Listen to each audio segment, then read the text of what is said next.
അങ്ങും മുഖ്യമന്ത്രിയും പ്രതിപക്ഷ നേതാവും ഒക്കെ ഇവിടെ പങ്കുവച്ച അഭിപ്രായങ്ങളോട് പൂർണ്ണമായും യോജിക്കുകയാണ്. ജനാധിപത്യം നൽകിയ ആ വലിയ പദവികളിൽ പുലർത്തേണ്ട രാഷ്ട്രീയ പക്വതയും കാഴ്ചപ്പാടും ദീർഘവീക്ഷണവും ഒക്കെ മുന്നോട്ട് വെച്ച ഒരു വലിയ വ്യക്തിത്വത്തിൻ്റെ ഉടമയായിരുന്നു ഡോക്ടർ സിംഗ്. അദ്ദേഹം പ്രധാനമന്ത്രിയായി വരുന്നതിന് മുമ്പ് തന്നെ ഇന്ത്യയുടെ അന്താരാഷ്ട്ര മുഖമായി അദ്ദേഹം ഉയർന്നു നിന്നിരുന്നു എന്നുള്ളത് ഒരു വലിയ വസ്തുതയുമാണ്. അക്കാഡമിക് രംഗങ്ങളിലുള്ള അദ്ദേഹത്തിൻ്റെ ഇടപെടലുകളും സംഭാവനകളും ഏറെ ഓർമ്മിക്കപ്പെടുന്ന ഒന്ന് തന്നെയാണ്, പ്രത്യേകിച്ച് ഡൽഹി സ്കൂൾ ഓഫ് എക്കണോമിക്സിലെ ഫാക്കൽറ്റി എന്ന നിലയിൽ. ഭരണകർത്താവ് എന്ന നിലയോടൊപ്പം തന്നെ അദ്ദേഹം ഓർമ്മിക്കപ്പെടുന്ന രംഗങ്ങൾ തന്നെയാണ് അക്കാഡമിക് രംഗങ്ങൾ അദ്ദേഹത്തിന് ഉയർത്തിക്കൊണ്ടുവരാൻ കഴിഞ്ഞത്.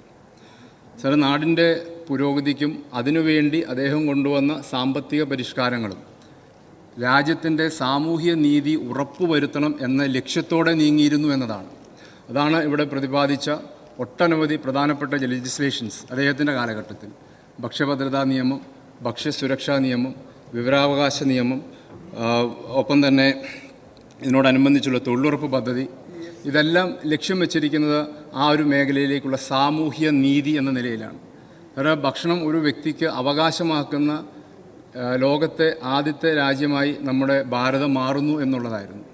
തൊഴിലുറപ്പ് പദ്ധതിയിലൂടെ എല്ലാ തലങ്ങളിലും സാമ്പത്തിക ഭദ്രത രാജ്യത്തിൻ്റെ വിദൂര ഗ്രാമങ്ങളിൽ അതിൻ്റെ ഗുണഫലങ്ങൾ ഇന്നും നമ്മുടെ നാട്ടിൽ അനുഭവിക്കുവാൻ കഴിയുന്നു ഒട്ടനവധി വ്യക്തികളിലേക്ക് എന്നുള്ളത് ഓർമ്മിപ്പിക്കപ്പെടേണ്ട ഒന്ന് തന്നെയാണ്.